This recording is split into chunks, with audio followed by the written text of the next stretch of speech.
Next type का question देखते हैं हम। Prove that there is no natural numbers for which 4 की power n ends with the digit 0। n की value कुछ भी हो सकती है। आपने प्रूव करना है कि भाई ये बंदा n की कोई भी वैल्यू रख दो, कभी भी यूनिट प्लेस पे 0 नहीं ला सकता। अब जितने भी बंदे आपने देखे होंगे, जितने भी नंबर्स आपने देखे होंगे जिनके यूनिट प्लेस पे 0 आता है, फॉर एग्जांपल 10 ले लेते हैं, 20 ले लेते हैं, 30 ले लेते हैं। इनके फैक्टर्स चेक करते हैं। भाई 10 का जो फैक्टर होता है वो 2 into 5 होता है, ठीक है। 20 का अगर हम फैक्टर देखना चाहते हैं तो 2 into 2 into 5 होता है, ठीक है। 30 का फैक्टर देखना चाहते हैं तो 2 into में 3 into में 5 होता है। यही होते हैं। सब में एक कॉमन चीज क्या देखने को मिलती है कि भाई सबकी यूनिट प्लेस पे 0 है, और सब में एक कॉमन चीज देखने को मिल रही होगी 2 और 5 का पेयर, 2 और 5 का पेयर, 2 और 5 का पेयर। यानी कहने का मकसद ये है कि किसी की यूनिट प्लेस पे अगर आपको 0 लाना है तो उसके फैक्टर्स में 2 और 5 जरूर होना चाहिए, कम से कम एक पेयर तो जरूर होना चाहिए। ये चीज ध्यान रहेगी आपको। अब चलते हैं अपने इस क्वेश्चन पे। ये क्वेश्चन कहता है कि भाई 4 की पावर n को हम क्या रखें कि जो हमारा आंसर होगा उसकी यूनिट प्लेस पे 0 आ जाए। तो भाई हम n से मतलब नहीं है, हमें इसके बेस से मतलब है। इस बेस के फैक्टर चेक करते हैं। 2 into 2, यहाँ पे हमारे पास 2 जरूर आ रहा है लेकिन 5 नहीं आया। इसका मतलब ये नंबर आप n की वैल्यू कुछ भी रख दो, ये कभी भी 0 पे खत्म नहीं कर सकता। तो लिख देना any positive integer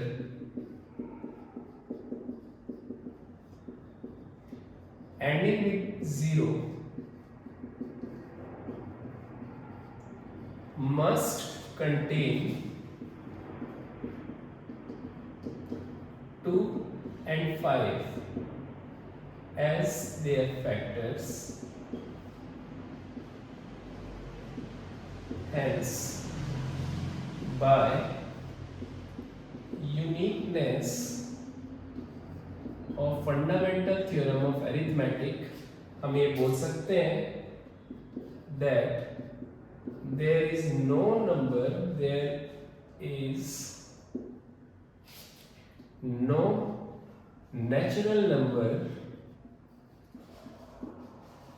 for which 4 की power n ends with 0 at its unit place। थोड़ी सी थ्योरी है बट आसान सा क्वेश्चन है। तो 2-3 ही क्वेश्चन है, आपकी एनसीईआरटी के एग्जाम्पल है और आपकी एक एक्सरसाइज लगे रखा है, तो फटाफट आप इसे नोट कर लो, प्रैक्टिस कर लो। 1-2 नंबर में पूछा जा सकता है, 3 नंबर में या 2 नंबर में, तो देख लीजिए इसे एक बार।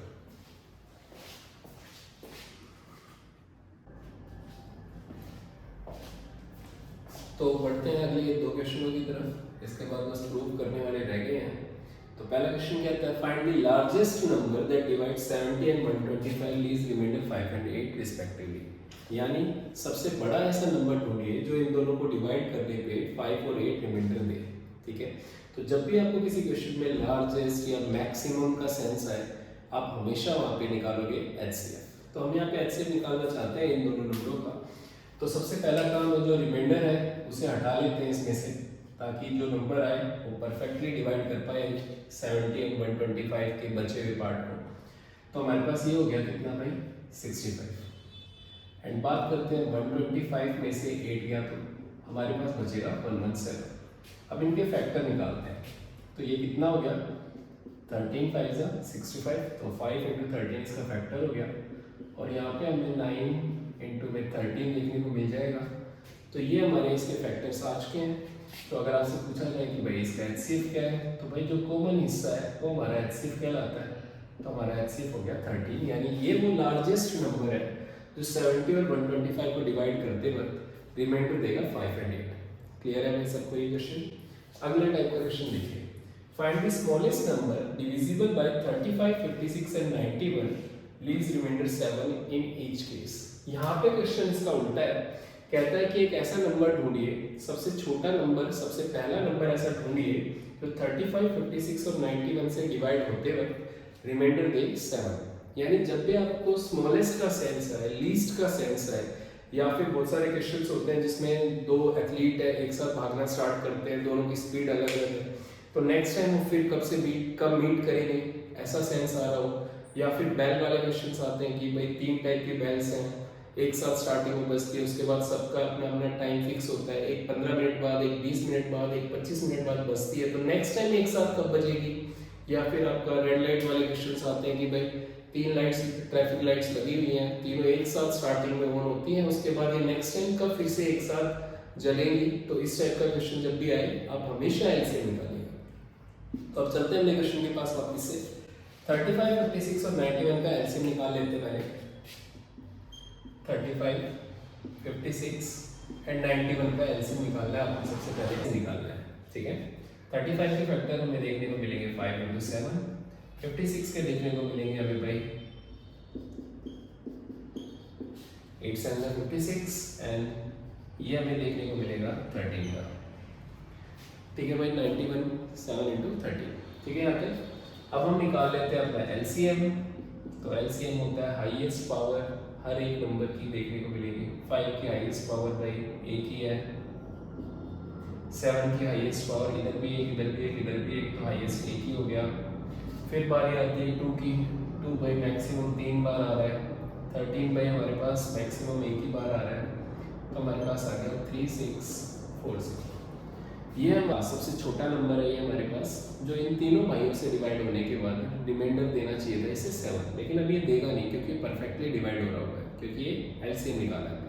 तो जो रिमाइंडर बच रहा था वो इसमें ऐड कर देते हैं ताकि हमारा वो नंबर निकल पाए जिसको डिवाइड करने पे ये 3 भाई जिसको डिवाइड करेंगे तो रिमाइंडर क्या बचेगा उसके पास 7। तो हमारा जो फाइनल आंसर होगा वो होगा 3640 प्लस 7, जो कि होता है 3647। यानी ये वो नंबर है जिसको आप इन नंबरों से डिवाइड करोगे तो आपको जो रिमाइंडर बचेगा वो 7 बचेगा। क्लियर है। तो ये लास्ट टॉपिक था एचसीएफ एलसीएम का। अब प्रूफ वाले क्वेश्चंस की तरफ बढ़ते हैं और अगले 10-15 मिनट में ये चैप्टर कंप्लीट, ठीक है। तो क्वेश्चन है explain why this is a composite number. तो आपको पता है कंपोजिट नंबर कौन से होते हैं जिनके पास 2 से ज़्यादा फैक्टर है।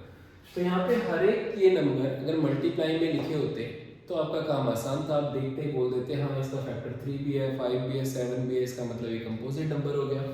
लेकिन यहाँ बीच में प्लस है तो थोड़ा सा सिंप्लीफिकेशन चाहिए इनको, तो वो कर लेते हैं।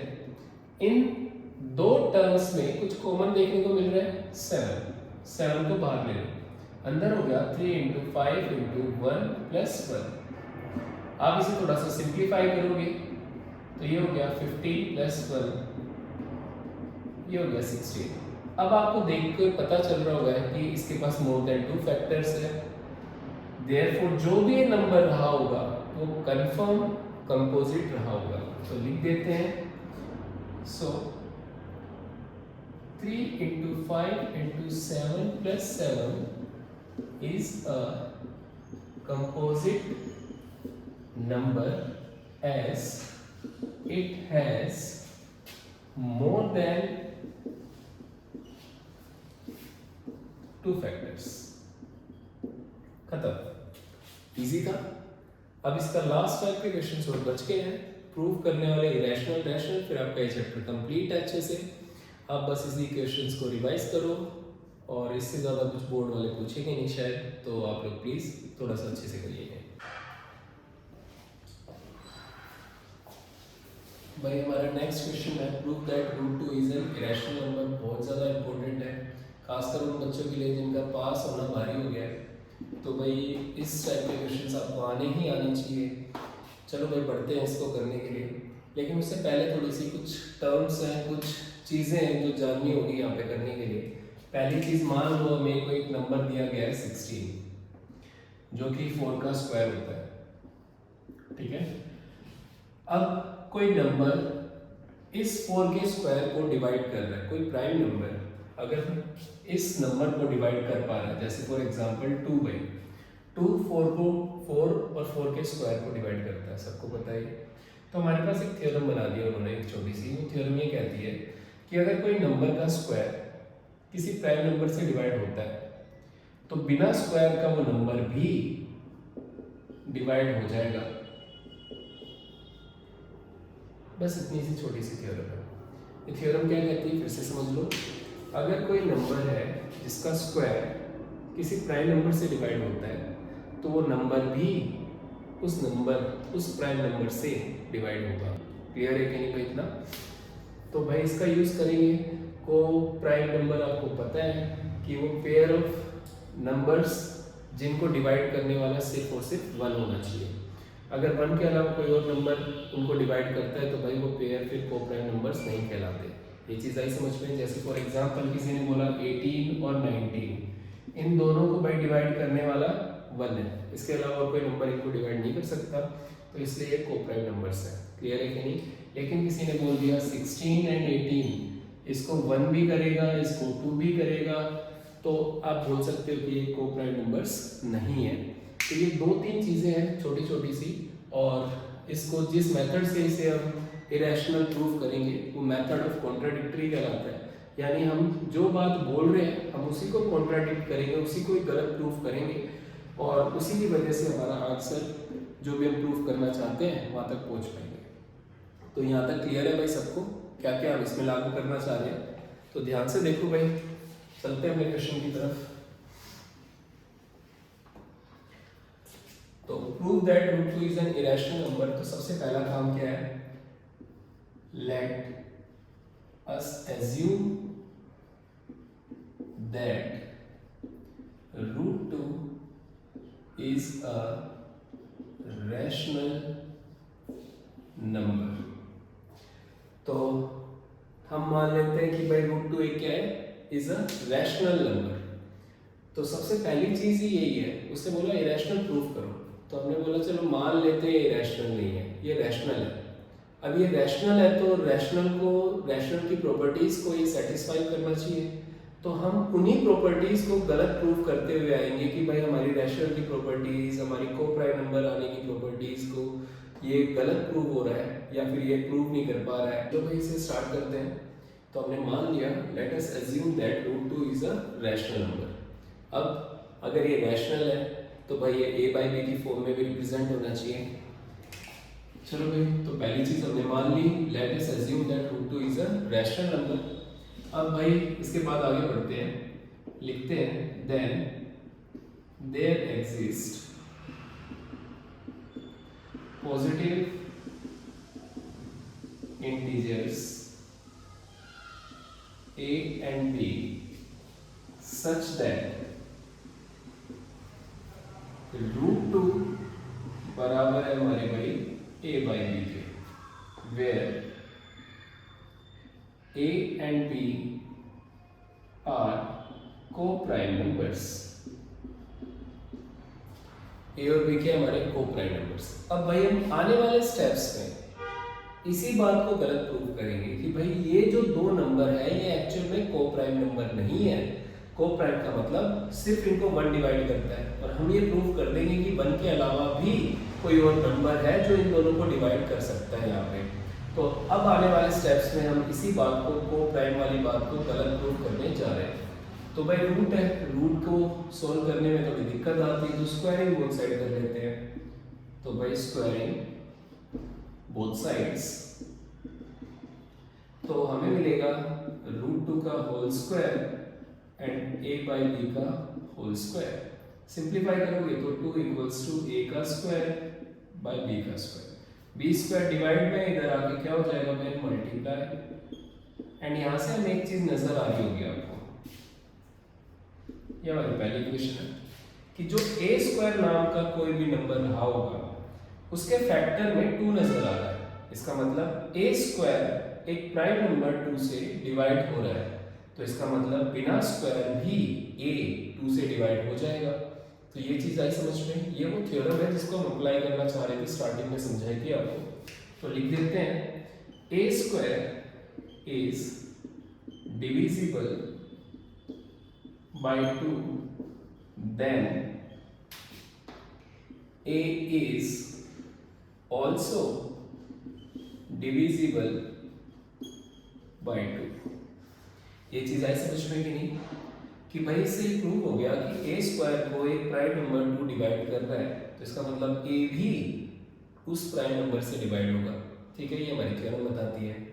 जब कोई नंबर किसी नंबर से डिवाइड होता है तो कुछ आंसर भी आता होगा। तो भाई जब a को आपने 2 से डिवाइड किया या a 2 से डिविजिबल है तो कुछ आंसर भी आता होगा। तो इसे लेट कर लेते हैं, हमारा जो आंसर है वो क्या है, c। तो यहाँ से हम ये बोल सकते हैं कि भाई a की वैल्यू हो गई 2c। हमारा 50% काम खत्म हो चुका है, हमें बस इस वैल्यू को उठा के इसमें डालना है। ठीक है, फर्स्ट इक्वेशन में। तो यहाँ पे कर देते हैं इसे, putting value of a in equation first. a की जो वैल्यू आई है इसे हम अपनी पहली इक्वेशन में पुट कर देते हैं। तो हमें देखने को मिलेगा 2 इंटू में b का स्क्वायर इक्वल्स टू a का स्क्वायर है। इसको हटा के हमने क्या डालना है, a की जो वैल्यू हमने निकाली है, क्या निकाली है, 2c। तो हम यहाँ पे 2c डाल देते हैं और इसे सिंप्लीफाई कर देते हैं। तो भाई इसे काटोगे तो हमें देखने को मिलेगा, अब फिर से ध्यान से देखो, b स्क्वायर जो भी नंबर रहा होगा उसका एक फैक्टर है 2। इसका मतलब b स्क्वायर 2 से डिविजिबल है। तो हम ये भी बोल सकते हैं कि b भी 2 से डिवाइड हो गए। तो इसका मतलब ये जो बात बोली थी हमने कि a और b सिर्फ और सिर्फ 1 से डिवाइड होगा तभी को प्राइम कहलाएगा, वो तो गलत हो गई। तो यही चीज हम प्रूव करने के लिए सारा तामझाम कर रहे हैं। तो लिख लेते हैं भाई यहाँ पे, सो b square is divisible by 2, b square is divisible by 2, then b is also divisible by 2। तो भाई b भी 2 से डिवाइड होगा, ये चीज तो कंफर्म है। तो यहाँ पे हमें पता चल गया, थोड़ी सी थ्योरी है तो थोड़ा सा उसे ध्यान से समझने की कोशिश करना। Therefore A and B have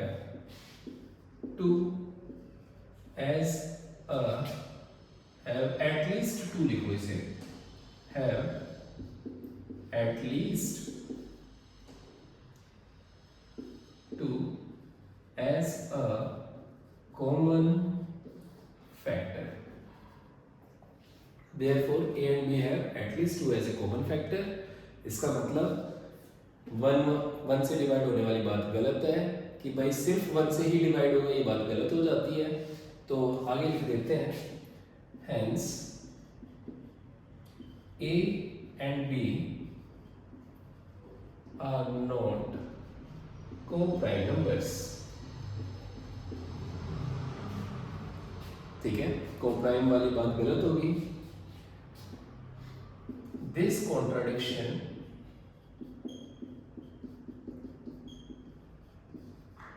has arisen due to our wrong assumption। Therefore root 2 is an irrational number। ठीक है भाइयों, तो ये थी हमारी, एक बार फिर से समझा देता हूँ हमने क्या किया। सबसे पहले जो क्वेश्चन दे रखा है उसे हमने मान लिया कि वो रैशनल है। अगर वो रैशनल है तो उसे a बाई बी की फॉर्म में रिप्रेजेंट किया जा सकता है। a और b यहाँ पे को प्राइम नंबर्स हैं। को प्राइम नंबर्स वो होते हैं जिनको सिर्फ 1 ही डिवाइड करेगा। आने वाले स्टेप्स में हमने यही प्रूव किया कि 1 के अलावा भी a और b को कोई नंबर है जो डिवाइड कर सकता है। स्क्वायरिंग बोथ साइड कर दी हमने, तो हमारे पास देखने को मिला 2 equals to a square by b square. b square divide में इधर जाके मल्टीप्लाई हो गया। तो इससे पता चलता है कि a स्क्वायर की जो फैक्टर है उस पे आपको 2 देखने को मिला। इसका मतलब a स्क्वायर 2 से डिविजिबल है। अगर a स्क्वायर 2 से डिविजिबल है तो इसका मतलब अकेला a भी 2 से डिवाइड हो जाएगा।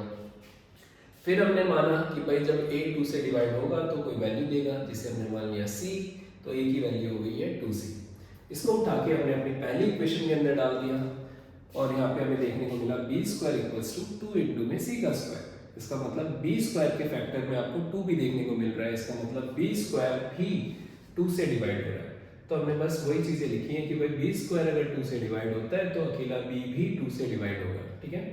Therefore a and b have at least 2 as a common factor। इसका मतलब को प्राइम नंबर वाली बात गलत हो गई है, और वो क्यों हुई है, क्योंकि हमने स्टार्टिंग में ही एज्यूम गलत कर लिया था और इसी वजह से हमारा रूट 2 बन गया वापस से इरेशनल, ठीक है। Please note it down.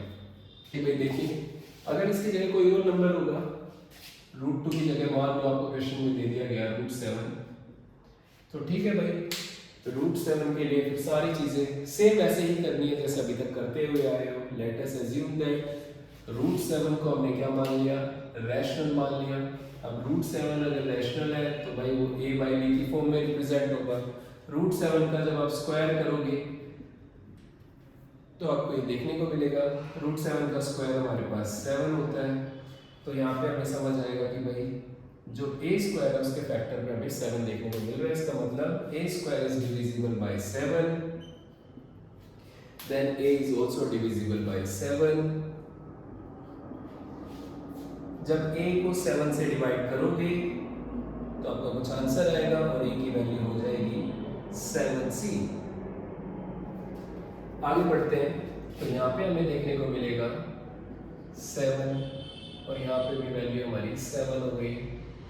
इसे हम कर लेते हैं भाई 49, कैंसिल आउट होके 7 बचेगा, यहाँ पे हम 7 लिख लेते हैं।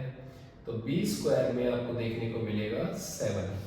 तो इससे क्या पता चल रहा है कि भाई जो b स्क्वायर है वो 7 से डिवाइड होगा, तो इसका मतलब b भी अकेला 7 से डिवाइड होगा। आगे बढ़ते हैं, फिर वही राम कहानी हमारी कि a and b have at least 7 as a common factor। इसका मतलब a और b को प्राइम नंबर्स नहीं रहे, और ये क्यों हुआ, क्योंकि हमने गलत एज्यूम कर रखा था। तो इस टाइप का जब भी क्वेश्चन आएगा आपको ऐसे ही इन्हीं स्टेप से प्रूव करना होगा, ठीक है। प्लीज नोट करिए।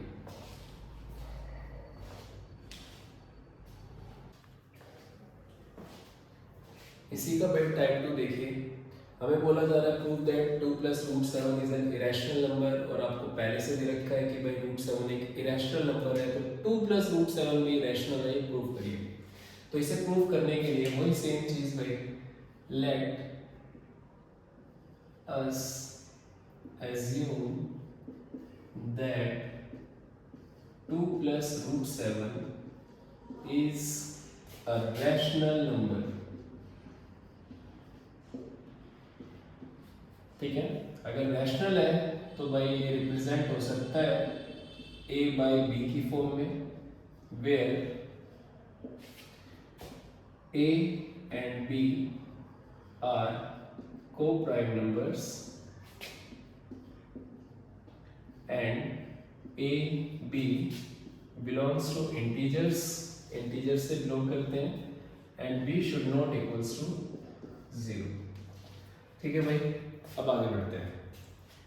आपको इस टाइप के क्वेश्चन में करना क्या है कि रूट को एक साइड रखना है और बाकी सारी टर्म्स को दूसरी तरफ ले चलो। तो हमारे पास रूट 7 इधर ही रहेगा, प्लस का 2 है, इधर आके माइनस का 2 हो गया, ठीक है। एलसीएम ले लेते हैं इनका, तो हमें देखने को मिलेगा a माइनस 2 b। तो यहाँ पे हमारे पास ये एक रैशनल टर्म दिख रही होगी आपको, तो इसका मतलब रूट 7 भी रैशनल होना चाहिए, लेकिन हम जानते हैं कि रूट 7 तो इरेशनल है, तो इसका मतलब ये पूरी टर्म भी इरेशनल ही होनी चाहिए। गलत क्यों आ रहा है, क्योंकि हमने इसे रैशनल मान लिया। बस इतना सा, खत्म हो गया आपका क्वेश्चन। तो लिख लेते हैं, थोड़ी सी थ्योरी है इसमें। a minus 2b by b is a rational number, so root 7 is also a rational number, but we know that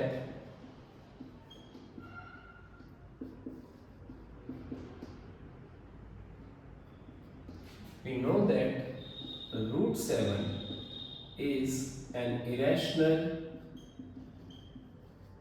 number, therefore our assumption is wrong, hence root 2 plus root 7 is an irrational number। Clear है? तो हमने किया क्या है यहाँ पे भाई, सबसे पहले क्वेश्चन था 2 प्लस रूट 7 को इरेशनल प्रूव करो। अगर रूट 7 इरेशनल है तो 2 प्लस रूट 7 को मान लेते हैं इरेशनल है, मेथड ऑफ कॉन्ट्रडिक्शन यूज करेंगे वापस से। तो 2 प्लस रूट 7 किसके बराबर है भाई, a बाई बी के, where a and b are coprime numbers. a भी बिलोंग करता है हमारे इंटीजर्स के सेट को, b should not equals to 0, सबको पता है, नॉट डिफाइन कर देगा वो 0 हो गया। तो सबसे पहले यहाँ पे आपने रूट 7 यानी जो भी रूट में टर्म है आपको उसको एक साइड में रखना है, बाकी सारी टर्म्स को दूसरी साइड जाके सिंप्लीफाई करना। तो रूट 7 को यहीं रखा, प्लस 2 था उधर जाके माइनस हो गया, दोनों का एलसीएम आ गया b, क्रॉस मल्टीप्लाई किया इनका तो a minus 2b by b। अब ये एक रैशनल टर्म आपको नजर आ रही है, तो इसका मतलब ये भाई भी रैशनल होना चाहिए क्योंकि बीच में इक्वल्स टू है। लेकिन हम ये जानते हैं कि रूट 7 भाई दे रखा है उसने इरेशनल है, तो इसका मतलब ये बात भी गलत हो गई है। और ये क्यों ऐसा हो रहा है, ये सारा कॉन्ट्रडिक्शन क्यों हो रहा है, क्योंकि हमने एक गलत एज्यूम किया था कि भाई ये एक रैशनल नंबर है। क्लियर है? तो इसका एक लास्ट क्वेश्चन हो रहा है, उसके बाद खत्म। और इसके जितने भी प्रैक्टिस क्वेश्चंस हैं आपको नीचे लिंक में मिल जाएंगे, और देखते हैं फिर आगे करिए इसका नोट। मान लो भाई हमें ये क्वेश्चन मिलता, कई बार लोगों को माइनस साइन की दिक्कत होती है, खासकर उनको जिनके पास होने के लाले पड़े हुए हैं। 2 माइनस 3 रूट 7 को आपने इरेशनल प्रूफ करना है। रूट 7 आपको इरेशनल दे रखा है, तो आपने क्या करना है भाई, सब कुछ सारे स्टेप्स आपको एज इट इज चलाने हैं। 2 माइनस 3 रूट 7 यहाँ लिख लेना है कि भाई इसे हमने रैशनल मान लिया, और रैशनल मान लिया तो यहाँ पे थोड़ी सी चेंजेस देखने को मिलेगी हमें। हमारे पास है 2 माइनस 3 रूट 7, ठीक है। अगर ये नेगेटिव टर्म है तो आप इसे राइट साइड में ले जाओ, क्या फर्क पड़ता है उससे। तो माइनस का 3 रूट 7 इधर जाके प्लस का हो गया, और बाकी सारी टर्म्स को इधर भी ला लो। तो प्लस का a बाई बी था, इस साइड आके माइनस का हो गया। इनका आप एलसीएम लोगे तो आपको देखने को मिलेगा 2b माइनस 3, ठीक है, इक्वल्स टू 3 रूट 7। हमें सिर्फ रूट 7 को रखना है एक तरफ, तो ये 3 मल्टीप्लाई में है, ये यहाँ से हटेगा और ये डिवाइड में आ जाएगा। तो ये हमारे पास जो टर्म देखने को मिल रही है ये एक रैशनल टर्म है, तो इसका मतलब रूट 7 भी रैशनल होना चाहिए फिर। लेकिन हम जानते हैं कि रूट 7 तो उसने इरेशनल दे रखा है, इसका मतलब हमने ये एज्यूम गलत किया है, और ये हमारा इरेशनल नंबर है, ठीक है। तो बाकी सारी कहानी में थोड़े से चेंजेस कर दो, यहाँ पे आपको देखने को मिलेगा वही 2b minus a divide by 3b is a rational number, so root 7 is also a rational number, but we know that root 7 और ये सारी कहानियाँ बस लास्ट में आके कुछ चेंजेस कर दो, जो कि हमारा क्वेश्चन था 2 minus 3 root 7 is an irrational number, ठीक है, नोट करिए इसे। चलो भाई अगले क्वेश्चन की तरफ बढ़ते हैं। क्वेश्चन कहता है कि भाई root 5 plus root 7 is an irrational number, prove कर दो। अगर आपके पास रूट 5 पहले से इरेशनल दे रखा है, तो जहाँ पे आपको 2 रूट देखने को मिलते हैं तो इसको करने का तरीका देखिए। तो सबसे पहले हम मान लेते हैं रूट 5 प्लस रूट 7 हमारे रैशनल नंबर है, ठीक है। अगर ये रैशनल है तो भाई इन्हें रिप्रेजेंट किया जाएगा p बाई q की फॉर्म में, यानी a बाई b मिल गया हमें यहाँ पे। अब आपको ध्यान क्या रखना है कि किसी भी एक रूट को आप एक साइड रखो, बाकी दूसरी तरफ दूसरे रूट को ले जाओ। कौन सा दे रखा है, हमें रैशनल 5, तो जो दे रखा है उसको दूसरी तरफ ले जाओ। जनरली आपको ये दोनों ही रैशनल दिए जाएंगे, तो भाई हम क्या करते हैं, रूट 7 को यहीं रखते हैं और रूट 5 को इधर लेंगे, ठीक है, क्लियर है। अब अगला स्टेप वही स्क्वायरिंग बोथ साइड, हमें देखने को मिलेगा √7 का square and a by B minus √5 का होल स्क्वायर। अब यहाँ पे 7 हो गया। यहाँ पे हमेशा आइडेंटिटी लगेगी क्योंकि इनको अंदर सिंप्लीफाई नहीं किया जा सकता और दो टर्म है, होल स्क्वायर है, तो a माइनस बी का होल स्क्वायर। तो a का स्क्वायर प्लस b का स्क्वायर माइनस 2ab, यानी हमारे पास ये देखने को मिलेगा। तो हमारे पास जितनी भी टर्म है रूट को छोड़ के उनको एक तरफ और रूट वाली टर्म को एक तरफ, तो हम इस रूट वाली टर्म को इधर ले आते हैं तो हमें मिलेगा 2√5 a by B equals to, यहाँ हो गया a का स्क्वायर बाई b का स्क्वायर, 7 इधर जाके इसमें से माइनस हो जाएगा, तो आपको ये देखने को मिलेगा। ठीक है, आगे इस वाली टर्म को मैं एज इट इज यहाँ लिखता हूँ। राइट साइड में हमारे पास a का स्क्वायर बाय b का स्क्वायर माइनस का 2, तो इधर एलसीएम ले लेते हैं, थोड़ा सा और सिंप्लीफाई कर लेते हैं, तो ये हो जाएगा बाय b का स्क्वायर a का स्क्वायर माइनस 2b का स्क्वायर और 2√5 a बाय b। ठीक है, अब रूट को यही रखना है, बाकी सारी टर्म्स को उधर ले जाना है। तो b से एक पावर कट गई इसकी, 2 मल्टीप्लाई में है उधर जाके डिवाइड हो जाएगा, a मल्टीप्लाई में नीचे आके डिवाइड हो जाएगा। तो √5 इक्वल्स टू a का स्क्वायर माइनस 2b का square divide by a multiply में है तो नीचे आके डिवाइड हो गया, 2 मल्टीप्लाई में इधर आके डिवाइड हो गया। तो ये एक रैशनल टर्म है। अगर ये रैशनल टर्म है भाई तो ये भी रैशनल होना चाहिए, लेकिन हम जानते हैं कि √5 क्या है, एक इरेशनल नंबर। और ये कॉन्ट्राडिक्शन क्यों अराइज हो रही है, क्योंकि हमने यहाँ पे इसको क्या मान लिया, रैशनल मान लिया। तो प्लीज इसे नोट करिए, नीचे की कहानी आप लोग लिख लोगे, पिछले क्वेश्चन में भी लिखी थी सेम वैसे ही। चलो लिखवा देता हूँ यहाँ पे भी। So a square minus 2b square by 2ab is a rational number then √5 is also a rational number, but we know that √5 is an irrational number, hence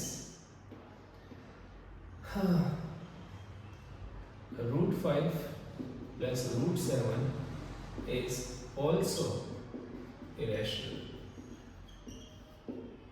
ठीक है, प्लीज इसे नोट कर लीजिए। आपका चैप्टर 1 कंप्लीट हो गया है। इसके ऊपर कुछ प्रैक्टिस क्वेश्चंस होंगे, सारे के सारे एक दूसरे से लिंक्ड है, और उसे अगली वीडियो में या शॉर्ट्स में या फिर लिंक में या जैसे भी हो सकेगा नीचे अपलोड कर दी जाएगी।